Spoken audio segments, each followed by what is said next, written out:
All right, we had to fix some technical issues real quick. Getting ready to go live in a few minutes, depending upon who we got in the spot. There we go. YouTube is working. Let me get my mic over here. Let me get my headphones.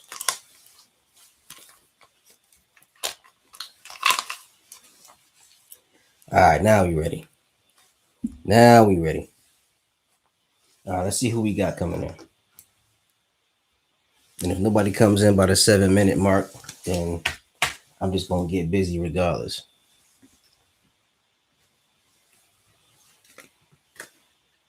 Waiting to see who pop in with us. If we gotta do it alone, we gonna do it alone. So be it.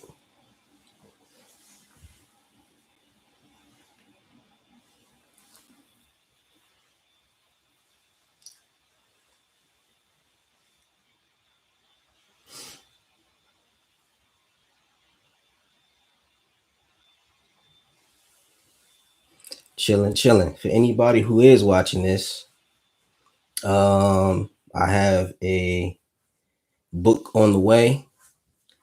If you're interested or you want to learn about meditation or learn about meditating for kids, contact me. It's a book teaching kids how to meditate. Contact me on Insight Timer. You know I can't promote, but I can tell you to check out my publisher's profile, and that's all I'll say for Insight Timer.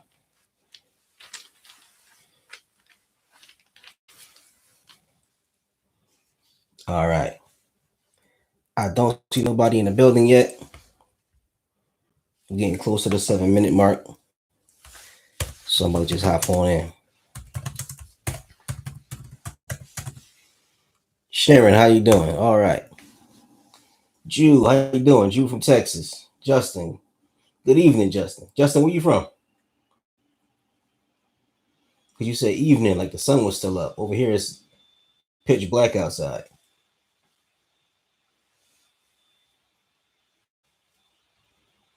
Arizona. Okay.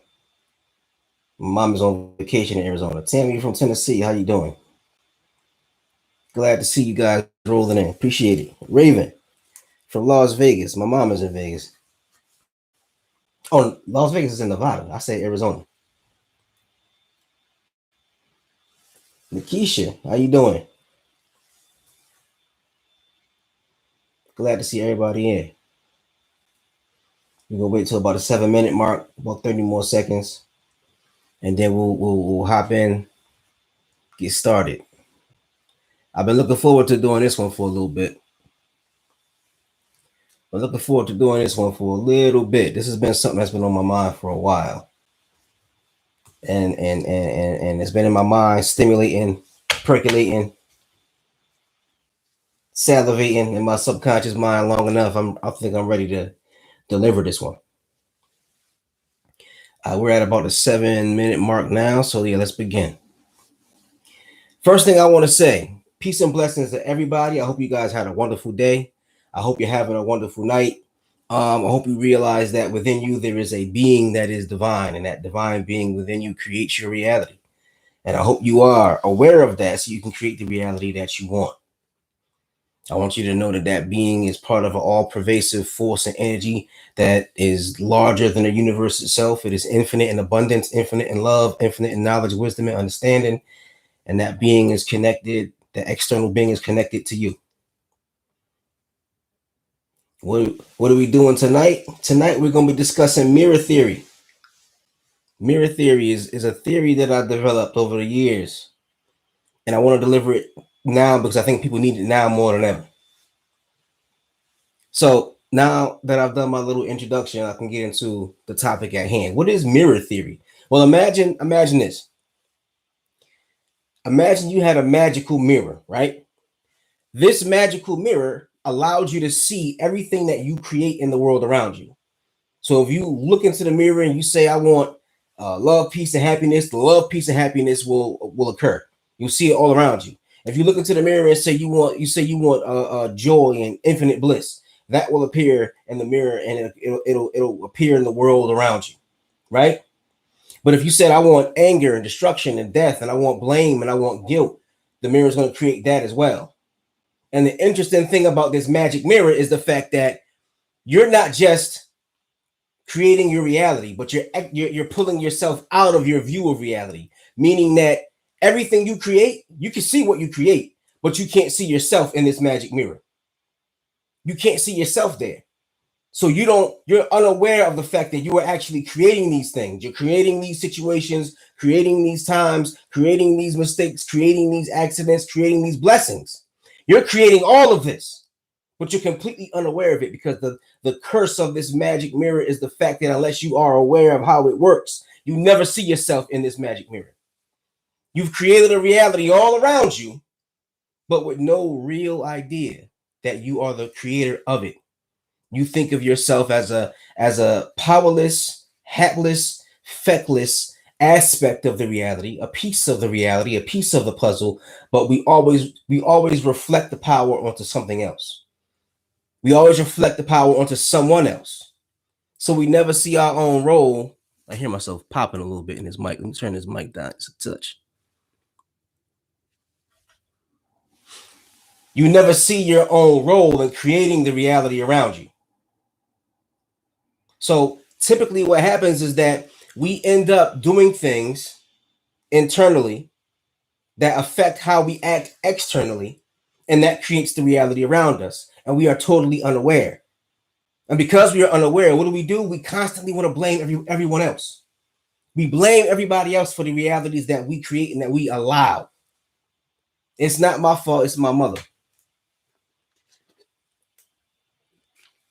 It's not my fault, it's my father. I've seen people say, I drank because my father drank. He cursed me with this, and you standing there with the bottle in your hand, but not putting no responsibility on yourself.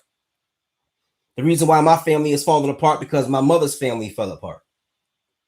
But you're standing in the midst of your own family as it's disintegrating without putting no responsibility on yourself, and therefore not empowering yourself. I've seen people literally say, my life is falling apart right now. It's all my parents' fault. It's society's fault. They try to hold me down. But here you are standing right in the midst. It's Satu, what's up?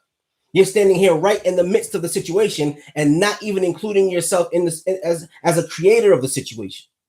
Not taking any responsibility. And the unfortunate thing about it is, when you fail to take responsibility for the situations that you create, you're taking away your own power. You're giving your power to whoever you're projecting it upon. So if it was your mother who's responsible for your behavior, then you're putting all the power in her hands. You put your life, your future, and your death in her hands because you keep blaming her.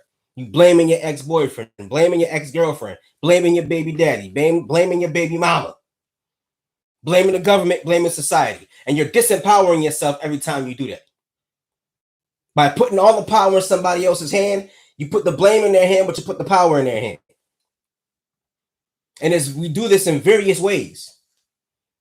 And it's very important that we become more aware of our role in the magic mirror. We're staring into a magical mirror and creating our reality. And that is the world around us. The world around you is the magic mirror. We say to ourselves, I have no control over these circumstances. Why do we say we have no control over these circumstances? We say we don't have no control over these circumstances because we don't want responsibility. That's one of the ways in which we create reality in this magic mirror. No control, no responsibility. No hope, no effort. No power, no blame. And so we keep projecting outward, giving others our power, and then we get upset and we get angry when we don't have power in this reality. Or in many instances, we find comfort in not having power in this reality. So we fail to tap into our own inner divinity because we keep giving that power away. That inner divinity is connected to a higher energy. Whether you call it God, nature, the universe, Brahma, Allah, whatever you want to call it, that higher energy is tapped into you. Your spirit is of the same substance as that higher energy. And we fail to tap into that spirit simply because we keep giving everybody else our power. And the more you continue to give everybody else your power, the less power you have to change your own life. No control, no responsibility. If I have no control over these circumstances, you can't blame me for how things are. And people find comfort in that. Even as they suffer, they find comfort in the fact that they don't have to take responsibility. It wasn't me, it was him. And we've been doing that ever since we were kids. Most humble J, peace. What's going on? We've been doing that since we were little kids. Somebody does something around us, and we don't want to take the blame. We put the blame on somebody else. It was him, not me. He did it, mommy, not me. Auntie, he did it. Miss Teacher, he did it, not me.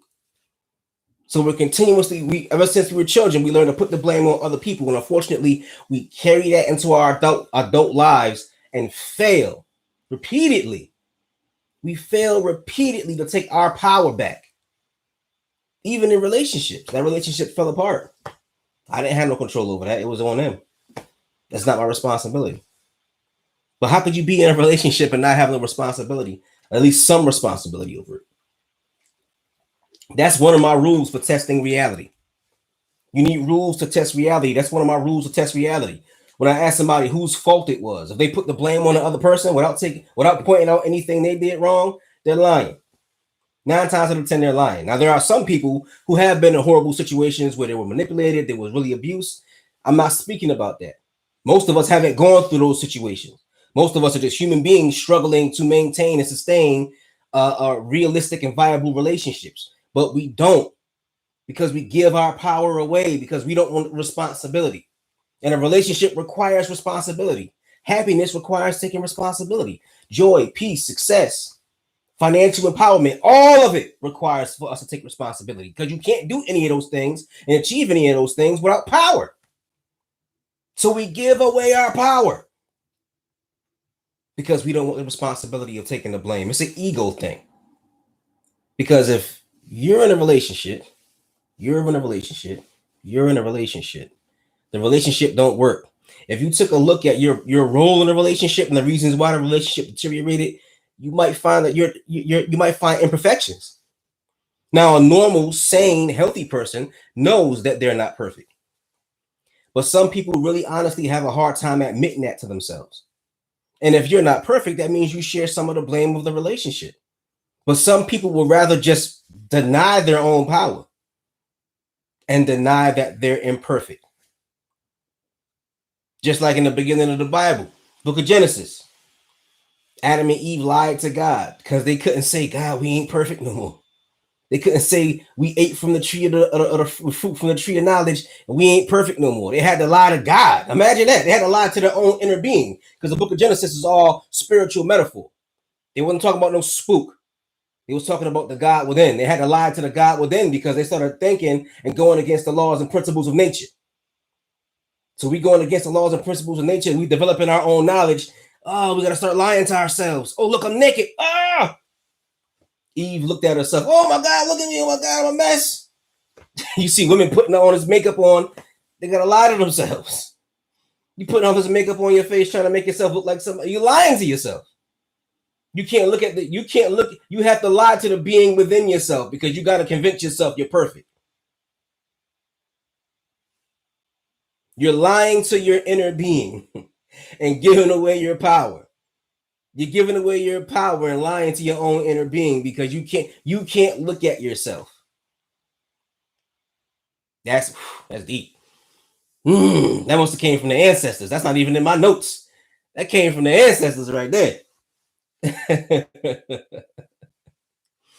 But right, we giving away our power, blaming everybody else for what we going through.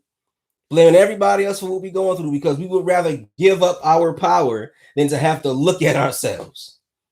We would rather lie to our inner being and cut off our connection to God just so we can lie to ourselves. That's ego. That's the devil. That's the snake in the Garden of Eden. That's the ego. But we ain't gonna go too deep into the esoteric right there. But yeah.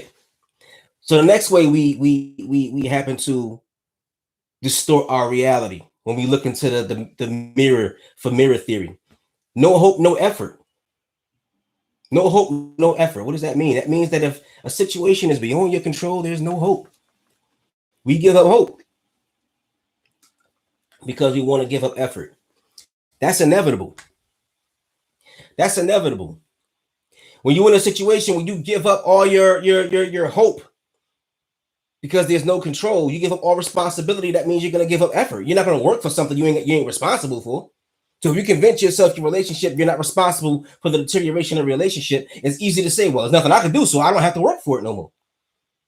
We free ourselves of responsibility so that we can free ourselves from effort. I don't want to work on this anymore. It's your fault. I don't have the energy to do this anymore. It's not my responsibility. It's your fault. We cease to see our role in creating our reality, and therefore what happens is we can give up all effort. I don't need to work anymore. They say lassitude, laziness is a sin. We commit that sin all the time. We don't want to work on it anymore because we've been taught by America that we can be consumers. And as a consumer, you can just pay for what you want. You ain't got to make it. You ain't got to farm. You ain't got to, if you want a new sweater, you don't have to knit the sweater anymore. You can just go to Aeropostale and buy a new sweater when it starts getting cold outside. You don't have to make shoes anymore. We're not responsible for it. Same thing with our relationships, with our jobs, with our ambitions, our dreams, our goals. We say there's no hope, so I don't have to work anymore. How many of us have had dreams? And we just got beat down by the amount of effort that it takes to achieve our dreams. How many of us had dreams and we gave up on our dreams because it was too much work? I can't do it no more. I'm burnt out. I can't think straight no more. I'm tired of the pressure. I'm tired of the pain. I'm tired of not having what I want, and I'm putting so much effort into it, and we give up on our dreams. There's no hope. It's a bad market. There's no hope. Quarantine. No hope. I'm out of money. No hope. My clients left me. No hope. I don't have my degree, and I ran out of financial aid. I've been through all of that. I ran my own business through quarantine. I was in college, ran out of financial aid because of a goofy mishap with the paperwork. I went through all of that. And I could have easily said, well, and to an extent, I kind of did say, I have no hope, so I won't put the effort in. I've been there. I could say this without judging other people because I've been there myself. For years after me being in college, I finished all the way up to my last year to get my bachelor's in social work. And then I got, I called my guidance counselor and said, yeah, how much longer do I have left? He said, you're down to your last year, you're good, but now you got to start paying out of pocket. And at that point in time, I was financially struggling. So I had to give up on that dream. And when I gave up on that dream, I started working very hard at my two jobs, but I was no longer pursuing that anymore. Now, if I had to continue to pursue that and figured something out, I could have got that degree and made more money, and I could have just worked one job and been more comfortable.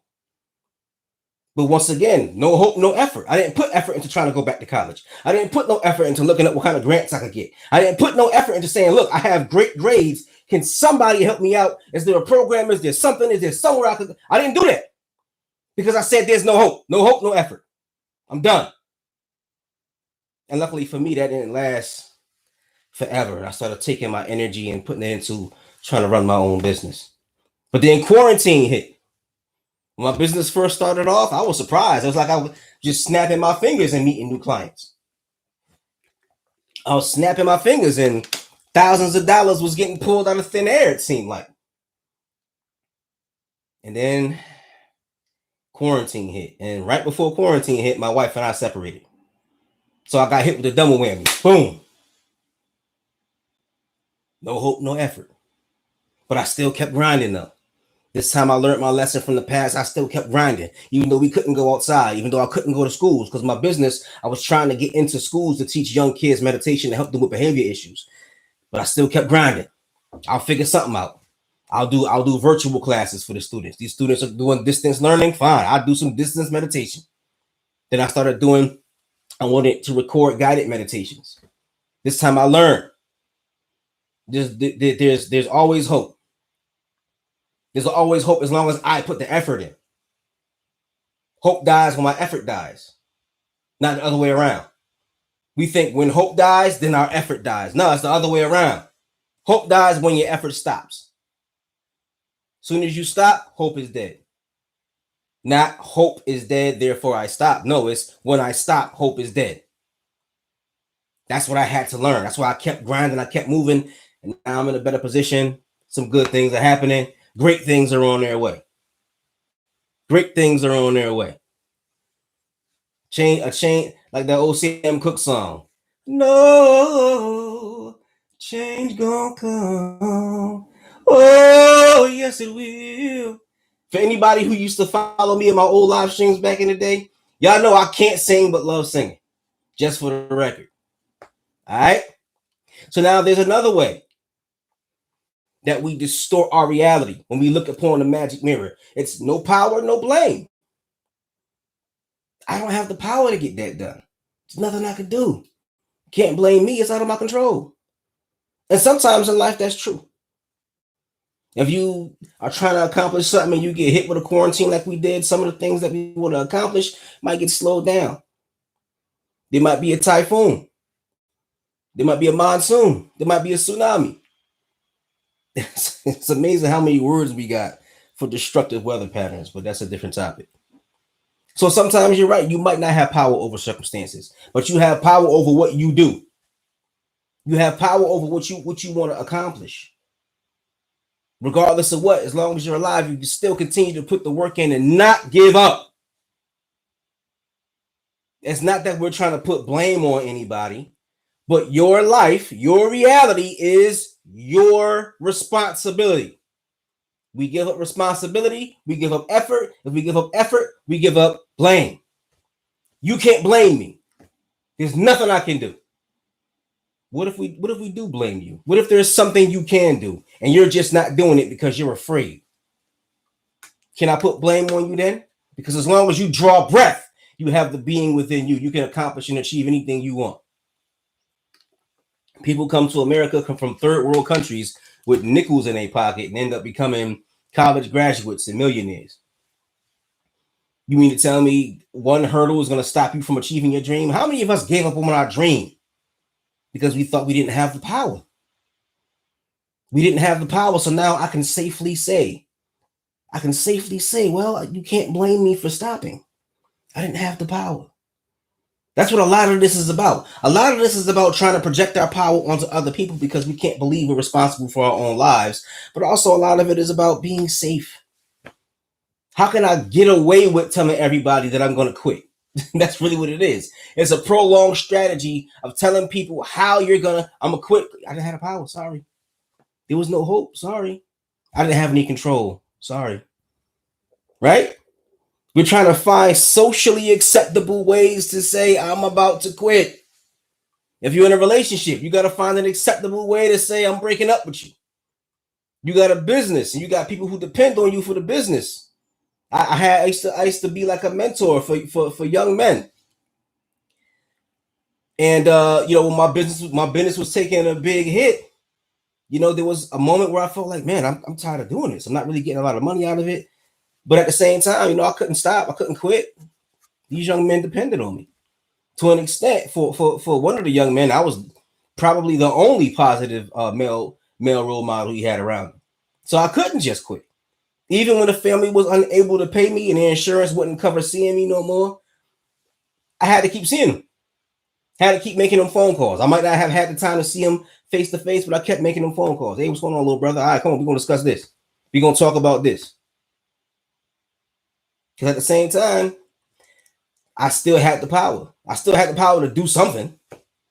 And that's what I want you guys to see. There's still the power to do something. If you can do something, you'll get more power. You can do something else. You'll get more power. You can do something else. And eventually you will be able to see the energy you exert have a result on the reality around you. You'll be able to see yourself after a little while in that magic mirror. But what does the magic mirror do? Why is it so important that we don't see ourselves and we don't see our role in the reality? Well, because a lot of the ways that we create our reality are subconscious. And unfortunately, a lot of people are afraid of taking a real deep look into their unconscious mind because we're afraid of what's in there. And what happens if you look inside yourself and you see that being and you don't know what it is? You come across the inner being and you don't know what it is. You know what I'm saying? So a lot of what we do, we do unconsciously, and we say certain things out loud. We proclaim certain things out loud, but on an unconscious level, we're saying something else. For instance, I've met people who said, "I'm looking for my soulmate." Okay, cool. Soul, soulmate, soul. Soul is a spiritual word. So if you're looking for your soulmate, how much spiritual work are you putting in? When you say I'm looking for my soulmate, and you're looking in clubs and looking in bars, and you're not looking in places where spirituality is being taught, you're saying something different. You're saying out loud with your words, I'm looking for my soulmate, but what you're saying with your actions is, I will settle for sexual stimulation. That's what you really want. Because you're not putting in no spiritual work, you're putting in the work to find a sex partner. But we can't say that out loud. Certain things are considered to be unacceptable in culture. So you can't say I'm not looking for anything. I'm not looking for a higher experience. I'm just that old song. I'm just a gigolo. David Lee Roth. I was listening to him the other night. You're just a gigolo, looking for somebody to lay down with. You're not looking for a soulmate. Stop. You can't trick the universe. Your words can trick other humans. Your words can't trick the universe, and you can't trick the inner being. I had a friend of mine who said, I'm looking for a husband, but she kept laying up with different guys and just having, moments of temporary pleasure. So what you're really saying is you're not looking for a husband. What you're really looking for is just, once again, a sex partner. If you're looking for a husband, nothing else will do. You're looking for your soulmate, nothing else will do. So when a person tells me they're looking for their soulmate, and I constantly see them with individuals who they have no spiritual connection to, you're lying. And the universe knows what you really mean. So the universe will send you what you're really saying. So when you say, I'm looking for my soulmate, you ain't doing no soul work. I go to your house, I don't see no spiritual books. You're not a part of no spiritual groups. You're not seeking no level of spiritual advancement. Then you're not looking for a soulmate. You're looking for a sex partner, and the universe knows you're full of it. So the universe is going to send you what you want. The Most High is going to send you what you really say you want. You saying you want a husband, but you laying up with these different dudes, then you're not looking for a husband. And the universe knows you're full of it, and it's going to keep sending you what you really want. People say they want success, but they won't put the work in. They won't put the energy in. So the universe knows you're saying you want success. You're not working for it. What you really want is just attention and comfort. People will pay attention to you when you say you're in a hunt for success, because people like to be in the presence of individuals who are working hard to be successful. So they'll pay attention to you. So you want the attention. So the universe will give you the attention, fine. And you want comfort. Comfort is easy. The universe will send you some comfort. You can buy a nice comfortable chair and buy some, some alcohol and some drugs. Boom, you're comfortable. There you go. You win. The universe gave you what you said, what you really truly want. You created your reality on an unconscious level. Thinking you can trick the people around you. You can't trick the universe. You can't trick the universe. You say you want to get healthy. Okay, cool. But you keep eating pizza and drinking soda. So you're not trying to get healthy. The universe knows you're full of it. What you really want is just immediate gratification from what you eat without any consequences to your health in the future. So the universe will give that to you. I remember when I used to say, I'm trying to eat healthy. And then I said, what did I say a couple months ago? I was like, I'm thinking about going plant-based. And then every time I turned around, I noticed that there'd be some new flavor of some delicious unhealthy food. There's like some new cake somewhere. They got some new fried chicken hot wing bites. They got some new honey buns, new potato chip flavors. Because the universe knows I'm lying. So everywhere I go, the universe is giving me what I truly want, which is just some ridiculous snack food that could potentially kill me, raise my blood pressure up, mess with my diabetes, and just murder me.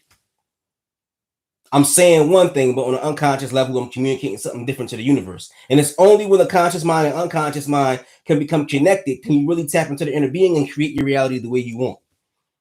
But once again, it goes back to what I was saying earlier about the book of Genesis. You were lying to ourselves. We were going against the laws and principles of nature and started lying to the being, lying to our inner God. And that's why quite often we say one thing, but we're truly looking for something different. We're truly looking for something different. So all the speeches and the lectures we give about how, oh, I'm never going to drink again. You say that out loud to the people around you so they can trust you. But at the same time, the universe knows on an unconscious level, you're lying. You're not going to AA. You ain't got no books about how to quit drinking. You ain't got no support group. You ain't got no sponsor. You lying. I'm never going to smoke weed again. You lying. You said you ain't never going to smoke weed again. You got a Dutch and a dub in your drawer right now. You know you lying. The universe knows you lying. You can't hide anything from the being, from your inner being. You can't hide nothing from the universe. The universe is the magic mirror. You can see what's happening around you. In that mirror, you can't see your role as the divine creator of your reality around you. So everything you say you want is I always say I don't trust nobody's words. When I talk to people, I don't even listen half the time. I'm too busy listening to your energy and watching you. I'm too busy listening to your inner being. I wrote a song years ago. I had a line where I said, I see everything you conceal in your soul. That's what I'm listening to. I'm not worried about none of that other stuff. You can say whatever you want to say. I'm gonna watch you real careful. I'm gonna see if you're gonna back it up. I'm gonna see if you're gonna back it up and look at me while you're backing it up. Because that means you lying. I seen plenty of people say, I ain't gonna smoke no more. And we be at the store, they be buying Dutches, and I'll be like, yo, you gotta, chill with that. You might have issues. You got your kids in the house, you gotta slow down. Yeah, you're right. I ain't gonna smoke no more. They put the Dutch back on the shelf, but they looking at me while they putting the Dutch on the shelf. They watching me while they put the Dutch back on the shelf. So I know as soon as I'm gone, they going right back to the store to get that Dutch. Nicole, blessings. You can lie to everybody else. You can't lie to the universe. You get what you truly want. But wait a second. Let's say that one more time. You get what you truly want. Why is it that so many of us want things that are just not good for us? Why is it that so many of us want things that are quite often detrimental? That's a real good question. We get what we truly want. Why do we truly want petty nonsense and self-destructive elements in our lives? Well, typically what we truly want is to imitate the individuals who brought us into the world. Remember, we keep going back to the book of Genesis. In a mystical sense, all of that is real. You don't have to believe in it literally, but in a mystical sense, on a deep level, all that's 100% real. What did it say that man is made in the image and likeness of God? And didn't Sigmund Freud say that our image of God is based upon our image of our fathers? You want to be like daddy. That's why you want to be like mommy. Or you want to be like the ultimate mother-father figure, which is the culture. We grew up in a culture that conditions us. And if you grew up in a culture that was put together and built by individuals who were self-destructive, lunatics and psychopaths and warmongers, then that's why you truly want destructive things. On a conscious level, you're saying, I want to be enlightened and I want to be a better person. But the individuals around you who created the culture that is acculturated within you, indoctrinated within you, since they're lunatics, then you want to be a lunatic here. You want to be a lunatic too. Preaching, Nicole? Thank you. So that's why so many of us on an unconscious level, we want all these destructive things. We don't want the positive things. We don't live in a culture that teaches us to seek out the positive things. We live in a culture that's holding on to the old Christianity, but is slowly moving towards an idea of God that is essentially just a psychopath. A lot of people's ideas about God is psychopathic. Your God hates the same people that you hate. Your God is a psychopath. God is a nut job, but your God is really just based upon the government. That's a lot of people's ideas about God. A lot of people's ideas about God is mainly based upon government, more so than anything else. and culture more so than anything else. So how do you overcome that? How do you overcome the fact that we live in a culture that has subconsciously indoctrinated us with our own toxins? The toxins used to kill us now are no longer, they don't have to be external. They put the toxins in your own mind. You use your own mind to destroy yourself. They don't need to be a military program to wipe out and control the population no more. We'll do it ourselves. If you smoke cigarettes, you're doing it yourself. You do meth, you're doing it yourself. Nobody got to lay a hand on you. There ain't going to be nobody to kick in the door with a gun. They already did the work from the time you were born till now and indoctrinating you with a desire for self-destruction. And they hide it behind your messianic concepts and your divine concepts. So they gave you a God that's really just a personification of wickedness, a psychopath, a devil. And I'm using all these religious terms. I'm not a religious person. I'm not a preacher. I'm not a Christian, any of that stuff. But I use these religious terms because I study spirituality, because spirituality has the answers. And tonight just happens to be a Bible night. Anybody else seen me do these live streams before? You know, I'll quote from any number of books. Tonight just happens to be Genesis night. Maybe I feel like it's a new beginning. And that's what it really is. Once you are able to tap into your inner being, you are actually able to see yourself in the magic mirror. And once you can see yourself in the magic mirror, what happens is you recognize your role as a creator of your life and you start putting forth effort and energy to take responsibility, to put forth the effort, to maintain hope, to take power, and to take blame when things don't work out the way you want to. A normal, sane person can do that. You can take blame.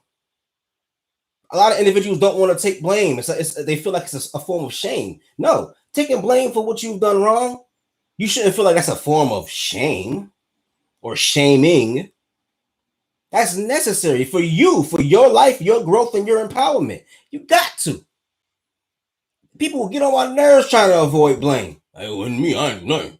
Sitting there trying to explain, everybody looking at you, everybody know you did it. But to save ego, you lie to everybody, even yourself. Oh, I didn't do that. I didn't even leave that there. And meanwhile, your life is crumbling around you. You'd rather sit back and watch it crumble than just to say, it's my fault, I apologize, I'll make that right. See how much easier that is than trying to hold on to your little ego?